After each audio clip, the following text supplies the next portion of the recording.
Good morning, here we are again, and I'd like to say hello to, first of all, my spirit guide, Grey Eagle, who is always here, just standing behind me, and further to my right, I have to think left or right, further to my right, we have Carolyn. Say good morning, Carolyn. Good morning. And so we're here to talk a little bit about having relationships with yourself. We've touched on the last couple of weeks. We've touched on the soul signs, whether you are a fire sign, an air sign, an earth sign, or a water sign. And yes, I'm going to say it again, it does not have anything to do with astrology, so don't go there. Stay with me on this. So we're going to talk about today. We're going to talk about having a relationship with yourself, and how can we go about that. Of course, as usual, we welcome all of you who are live, and we are waiting for questions. We have a couple of questions, I think, already, but we have we're here to answer your questions and to educate you a little bit. And in the process, I always find I'm always educated a little bit by you guys when you ask questions, because it makes me think. It really makes me think. So having a relationship with yourself. All right, let's first of all look at all of those people that we know who seem to struggle with a relationship with themselves. We have the person who, no matter how hard they try, diets don't seem to work. Diets don't seem to work because they keep eating, or they stay on a diet for a little while and then they come off the diet. So, people who struggle with their diets have a struggle with themselves and have a struggle with their own relationship. People who are on drugs, again, they have a struggle. It's all about having a relationship with themselves and, getting to know themselves and to understand themselves. Those people who are addicted, who can't stay away from gambling, or people like me who used to be addicted to shoes. I'm not anymore, but when we are excessive, or we become excessive in the things that we do, that's an indication, that's a little telltale sign that we're struggling with ourselves, and we're struggling with our relationship with ourselves. And poor relationships with ourselves stem from insecurities, they stem from uncertainties, they stem from a lack of self-worth, and all of those things, of course, stem from other things. They often stem from the way that we were treated as children. They stem from the way that our peers, teachers, or the kids at school treat us. Insecurities, and we all have them or have had them. Anybody who doesn't have an insecurity needs to check themselves, because their relationship with themselves is, I would say, somewhat a little egotistical. So, having insecurities and uncertainties is not a bad thing. It's not a negative thing. And we need to have some insecurities and some uncertainties, because we need to question ourselves all the time, and we need to check ourselves all the time. But what about these poor people who are struggling and try so hard with their diets? And I've occasionally watched these programs where, you've got the 600-pound woman who, no matter what she's done, can't lose weight. And it's really not about the food. It's about the comfort. It's about feeding herself emotionally, because no one else has fed her, or in her past she's had lots of experiences where she's been denied love, and where she's been denied affection, and where she's been denied those things that we need to boost us and to build our self-worth and our self-esteem. The issue is, when you're looking for a partner, and how many of us have messed up looking for a partner, but we look for a partner who can give us what we feel is lacking in ourselves, as opposed to looking for a partner who can complement who we are, so that we're not relying on them to feed us emotionally, Although when they do feed us emotionally, it's great. But if we're relying on other people to feed us emotionally, we're going to run short of that food that we need, because you cannot ever, ever rely on somebody else to be there all the time for you or to be consistent for you. It's just simply not possible. So we need to learn how to feed ourselves, and we need to learn not to rely on other people to help us with our self-esteem and with our self-worth, but we need to learn that we can do it. We can build a relationship with ourselves, and we can feed ourselves and give ourselves all the necessary food, all the necessary emotional food that we need, so that we can gain that self-worth and that self-esteem. I know it's easier said than done. I know, many of you are thinking, well, it's all right for her. Well, it is all right for me, because I do know a little bit more about this stuff than many people. But I've been in those shoes of many of you who still, even after years and years and years, and you've grown up and you've left your parents and you've not been children for a long, long time. But I've been one of those people who has, been undermined and been made to feel less by my parents, by my siblings. I've been one of those people who knows what it feels like to feel as if you're nothing, that nobody's looking at you, nobody's watching you, nobody even knows that you're there, and nobody really cares about your existence one way or another. And for all of you out there who are struggling, whatever it is you're struggling with, whether you're struggling with people in the workplace, whether you're struggling with your diet or your inability to communicate with other people, or whatever it is you're struggling with, all of those struggles, all of those issues boil down to the one thing. They all boil down to one thing, and that one thing is, what is your relationship with yourself like? Do you have a relationship with yourself at all, even? And I know some of you sort of might be looking at me thinking, well, what does she mean, having a relationship with herself? What does that mean? What it means is that you build on yourself. You understand that you are enough. If I don't see someone or speak to someone for days at a time, which often happens to me, I know that might surprise many of you, but it does often happen. At a weekend, other people are busy and they're doing things, or, I'm a single woman. I don't have family except my daughter, who lives in New York, and my grandson. They live in New York. And there are days sometimes when I always speak to my daughter every day and my grandson every day. But there are days when I don't see anybody else. And I don't have somebody to tell me, you're doing okay and you're looking good or what have you. And you can't rely on other people. You simply can't rely on other people to give you what you need. So building a relationship with yourself, having a relationship with yourself, means being able to feed yourself to the point where if you don't see someone for days at an end, or you don't talk to anyone for more than 2 minutes in a day, you're comfortable in your own shoes. You're comfortable with yourself. You're comfortable with being on your own. And, that's the most important thing, being comfortable in your own shoes. And if we're going to say again, if I didn't know me and I met me for the first time, would I like me? What would I think of me? And I think it's very important for us all to ask that question. If I didn't know me and I got to know me, I met me and I got to know me, would I like me? What are the things about me that I wouldn't like? And what are the things about me that I would like? And this is where honesty plays a huge role, okay? So I'm looking at me, the things about me that I like, that I would like if I didn't know me. The things about me would be my sense of humor, because it's so really weird and crazy, but fun, and I love to have fun. They're the things about me that I do like.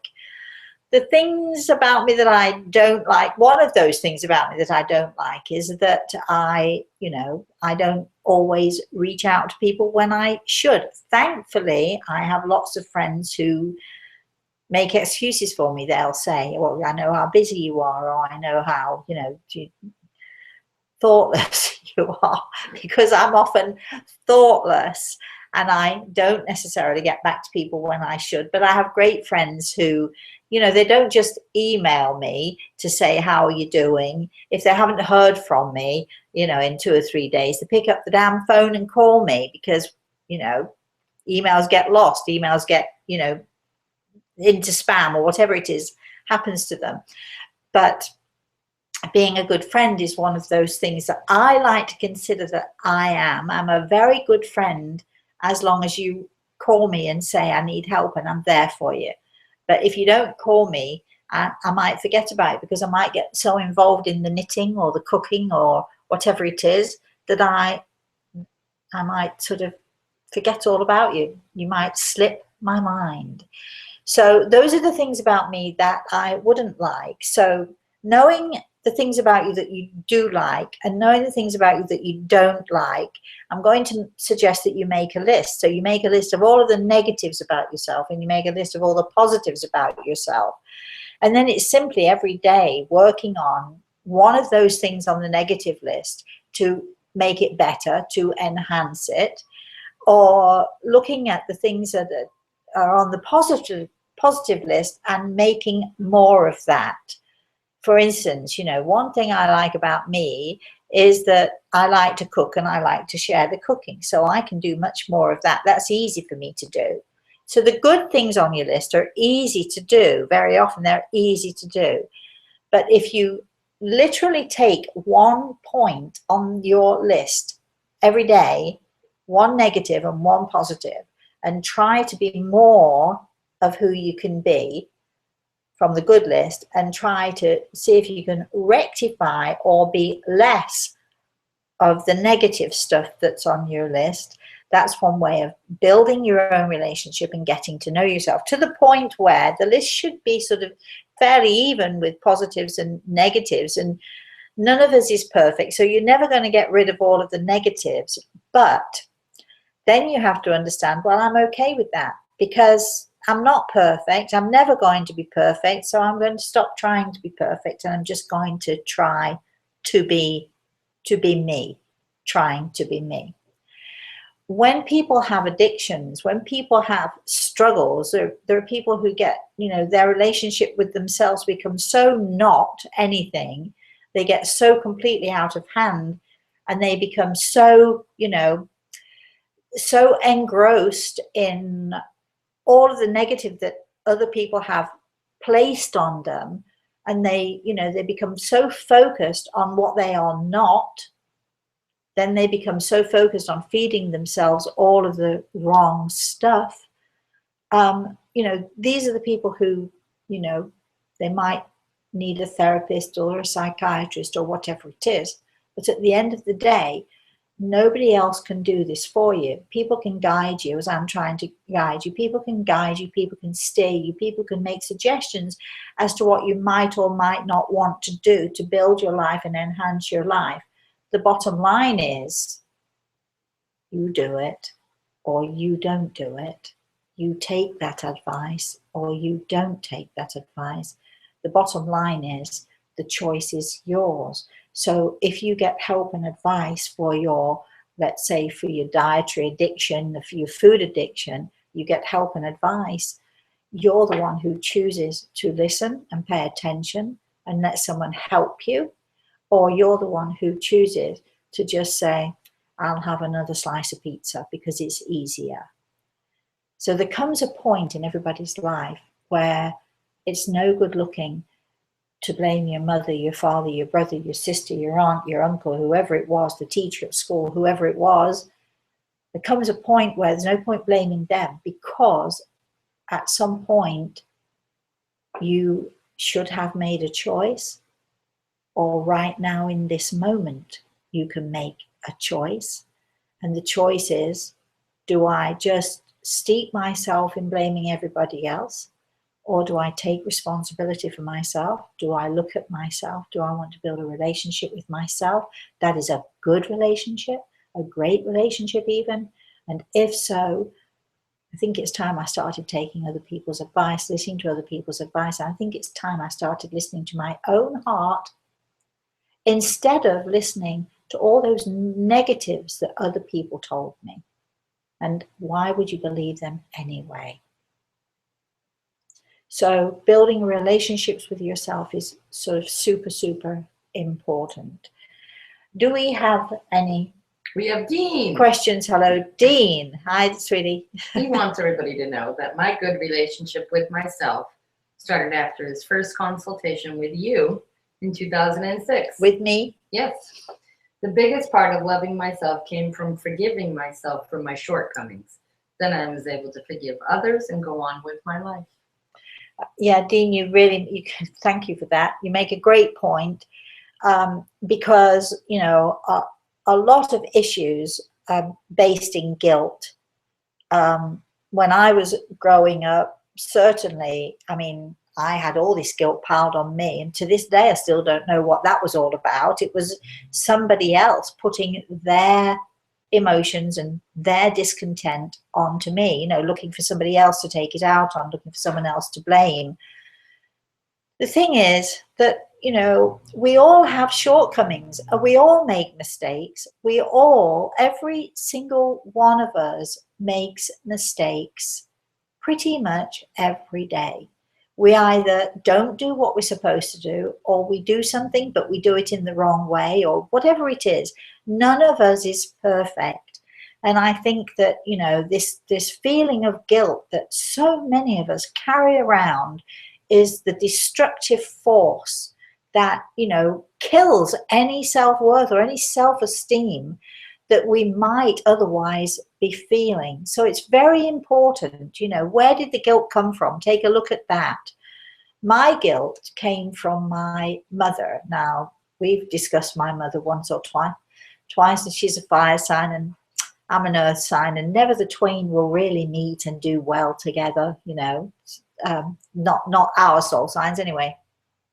But, you know, she was never satisfied. She was always dissatisfied. And no matter how much I tried, I could never please her.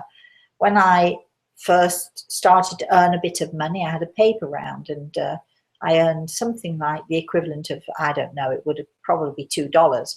And my mother, being my mother, would take $1 for herself and she'd let me keep the other $1. And with that other $1, I might save for a couple of weeks or something, and I would go out and I would buy her something. I might buy her, I remember once I bought her a plastic rose. To me, it was like, you know, I was 14 at the time. To me, I thought she'd really love it. And then the following week, I bought her another plastic rose, until I think I bought her 3 plastic roses altogether. It took every penny that I had. It took all of my, you know, the money that I'd earned, because we didn't have pocket money when we were kids. Nobody gave you anything unless you earned it, which was not a bad thing either. I didn't give my child pocket money. She would remind me if she were listening to this. But I realized, looking back at my childhood, I was trying to buy my mother's love and affection. I was trying to please her. And I never could. You know, she'd sort of look at the plastic rose and she'd say, and sort of stick it on the side. And, you know, that would be the extent of that. And you see, I bought her 3 plastic roses, trying 3 times in a row to get her to say, oh, that's lovely, thank you. But no, it never happened. And so I grew up, like, you know, Dean has just said, with all this guilt, because if I'd have been better, if I'd have been nicer, if I'd have been kinder, if I'd have been, how about if I'd have been different? How about if I'd have been another person entirely? Maybe my mother would have been happy, but she wasn't, and she never was throughout her life. And as I got older, thank goodness, I realized that her misery and unhappiness had nothing to do with me. Therefore, why am I feeling guilty? Therefore, I'm not going to feel guilty anymore. And so, you know, you need to sort of look at your life and look at your past and look at the people in your past who made you feel less than. And, you know, I have a client and good friend actually now who was severely physically and emotionally abused by her father, and grew up, as you can imagine, feeling way less than she ever should have been, and intimidated, guilty because she could never please, guilty because, and her father used to, break her bones from time to time if she didn't do it right. And nowadays the hospital would have a list of all the breakages and say there's something wrong here. But in those days, years ago, they just said she was accident prone. And her father got away with some dreadful, dreadful stuff. And consequently, she had such low self-esteem. I was fortunate enough to be in that position of being able to help her by saying to her, this is not your issue. This is your father's issue. Why are you listening to a man who says terrible things about you and insults you and abuses you? Why are you allowing him and his feelings towards you ruin your life? Because he's the bad guy, he's the nasty guy, and you're just simply the victim of his awful behavior. But again, all right, are you going to carry it through the rest of your life? Or are you going to say at some point, hang on a minute here, there was nothing I could do, so stop feeling guilty. There's nothing I could do about it. I couldn't stop it. I was far too young. Try if you can to let go of the resentment, because holding that resentment, he still has power over you. And the only way, whether you're dead or alive, the only way that someone can have power over you is if you allow it to happen. And so you make choices and you say, you know what he said to me, what he did to me was awful, but it's time for me now to work on me and to learn to love me. And why am I listening to some really creepy, horrible person about how much less I am? Because I know I'm more than that. And, this is the way that you build relationships, and this is the way that we sort of start to form a relationship with ourselves. And once we form a relationship with ourselves, then we can form a relationship with other people around us. Again, yes, I know how simple it sounds. I know how, there are so many people out there listening who are saying, yes, but. But here's the thing. We come to a point, every one of us, throughout our lives. It happens to us again and again and again for different reasons. We make choices. We have choices to make. And when we make those choices, if we're saying, I'd like to do this, but, or yes, but I could do it, but, you're never going to make the right choice. You're always going to be drawn back into the negative. You have to learn there are no buts. I'm going to do it. I don't know how I'm going to do it. You can say that. I don't know how I'm going to do it. I don't know how I'm going to achieve this, but yes, I'm going to do it. So that's a good but, not a negative but. And that's the way that we build on our relationships, and that's the way we ensure that we can teach our children to build on their relationships, and we can sort of basically move forward, bringing positivity into our lives and positivity into the people around us. Once we stop worrying about what our boss is thinking and feeling about us, and we make sure that we know we're doing the right thing and that we're good people, then all of a sudden it's amazing, because the relationship with your boss will get better, because all of a sudden you're not trying to please someone who can't be pleased. You're just making sure that you're the best person that you can be.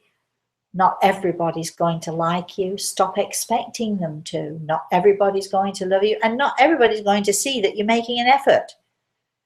So, you have to let go of the idea that you need accolades, that you need someone to tell you how great you are, how good you are, or how good you look, or what have you, because the only person who matters, the only person's opinion that matters about you should be your opinion about you. And, that's basic what we have to work towards. Once you build a relationship with yourself, you can build a relationship with the people around you. You can build a relationship with people in the spirit world. And, in over the next few weeks, we're going to talk about building relationships with the spirit world. how we can hear more, how we can see more, how we can connect more. But if you want to learn those things, if you want to learn how to do this for yourself, and you know you've got someone out there that you'd really love to connect with and to talk to, you can't do it if you're so engrossed in your own negativity, because you're not going to be able to hear clearly enough. You're not going to be able to feel or to sense or to see clearly enough. So, you know, having that relationship with yourself, it's so important, because once you're confident in yourself, and once you can say, if I didn't know me and I met me, I would like me. I wouldn't like everything about me, but I would mostly like me. Once you can say that, you can then begin to build your connection with those in the spirit world. You can begin to build a connection with your soul, and you can begin to build a much more in tune and much more sensitive connection to everything around you, which includes the people you work with, the people you live with, the children that you're involved with, the relationships you have, and the spirit world, because it's all part and parcel of the same thing. Do we have any more comments, or is everybody actually silent and just listening? And most of them are listening. You do have Dickie from Nepal. Hello, Dickie. Hi. Karen's here. Hello, Your hello, hello. And we've got Peggy and Dean. We had Tammy who wrote in a question. Okay. She said, I'm an air sign and really have difficulty paying attention at work. What can I do to stay on track while making cheeseburgers all day when I really don't want to be here? Oh boy. Who's this? Tammy. Tammy. Oh, Tammy, I'm so sorry. I'm so sorry you're having to make cheeseburgers all day. I like to be in the kitchen all day. I was in the kitchen yesterday making a fabulous lemon cake, which I took to dinner with me last night. And yeah, that was good. You're an air sign. So knowing that you're an air sign, you need to sort of focus on, you know, the character traits that you have, because there are things that you can do to be more aware. One of the things I'm going to suggest to you, and you're going to say yes, but to me, but the truth is that you need to get out of the job that you're in. Now, being an air sign, you're sort of just going along, and whatever it's working, it's working. But if you're so bored with it, and if you're so unfulfilled with it, which obviously you are, you need to get out of the kitchen and you need to find something else. So then you need to say to yourself, all right, I'm an air sign and I'm sort of just putting up with this stuff. Yeah, I'm just hanging out here and just putting up with it. Okay, what would an earth sign do? Or what would a water sign do? Water sign would compromise. How about I try just for this much to be a water sign or an air sign? How about I actually get on the computer and you know, or get a newspaper and start looking for other jobs? So my advice to you is, my darling, you're an air sign, so you're not necessarily an action taker, but as an action taker, I'm going to give you the advice. Sometimes even air signs have to take action, so that's what I'm suggesting that you do. You need to take an action. Ugh. Difficult for you, but not impossible. Don't do the yes, but to me. And more importantly, don't do the yes, but to yourself. Just go out and do it. Sometimes you just have to go out and do something. All right. Anything else that we have here? Because I think we're sort of drawing to a close. This is a short session, but that's okay. Yep. We wanted to talk about how you were going to be live next Wednesday. Oh, am I? Yes. Oh, yes. Yes, I'm going to be live next Wednesday. Yes, I am. All right. This is what we're going to be doing from time to time, and it should be fun. We're going to do some little live spots on Facebook. So we're going to put it out on Facebook, and what I'm going to suggest is people sort of get ready with their questions, or put their questions on Facebook, you know, prior to me going live, because I'm literally going to pick out people on Facebook who have asked a question. We're going to have, it might be a 5-minute session, it might be a 50-minute session, it might be 10 minutes, who knows what it's going to be. It's going to be random, but we are next Wednesday going to try this out. So we're also going to be doing a live YouTube next Wednesday, because on Thursday I shall be on a plane traveling. So we're going to do our YouTube on Wednesday, I think around 12 or 12:30, something like that, 1 o'clock. We'll put it out. We'll let you have an email anyway. It's my grandson's 4th birthday. And there's a relationship I can talk about all day, every day, because we have such a great relationship. And I do have a great relationship with my daughter too. But we're going to be trying this little thing on Facebook where if you've got a question, I might just pick at random, so-and-so from somewhere or another, ask this question about whatever it is, and I will answer the question live. As we're going along, we're going to just try it out. I found that little button, so I have done 1 or 2 little live FaceTimes. So we're going to do more of that. So be prepared, get your questions ready. Thank you for joining me. I think we're going to wrap it up. Anything else coming in from anywhere? No, we're good. We're going to wrap it up because Dean did want to say he has your words from 2006 still hanging on his wall. People can only do to you what you allow them to do. Really? Oh, Dean, you're sweet. Yes, just remember, people can only do to you what you allow them to do. In other words, if you are allowing the people from your childhood who created this negativity around you, if you're allowing them to still get to you, it becomes your responsibility. You can, when you get to be an adult, you can't blame anybody else because you make choices. If you are being abused on a daily basis, people can only do to you what you allow them to do. I know it's easy for me to say, pack your bag and get out, because nobody should take abuse. And I know sometimes it takes time and effort. But try, even if you're in one of those situations that you simply cannot get out of right now, try not to absorb that abuse. Remember, people can only do to you what you allow them to do.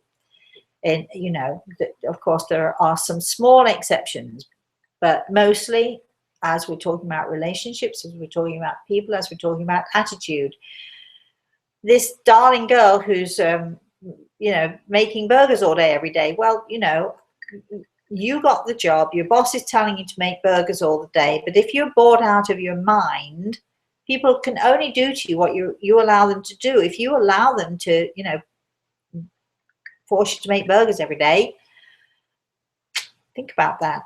You can change it. We can change what we're given. We can make things better. So thank you, Dean. People can only do to you what you allow them to do. And on that note, okay, so I shall be a little bit out of commission. I shall be doing some live shows while I'm in New York. I'm going to New York for my grandson's 4th birthday, which is a week on Sunday. I'm very excited. It's going to be all about trains, and more trains. Not just any old trains, though. He's a big fan of subway trains, so we're doing a subway train party. My daughter wanted me to make a subway train cake. Well, I've declined because her kitchen is way tinier than mine, and she has a half an oven.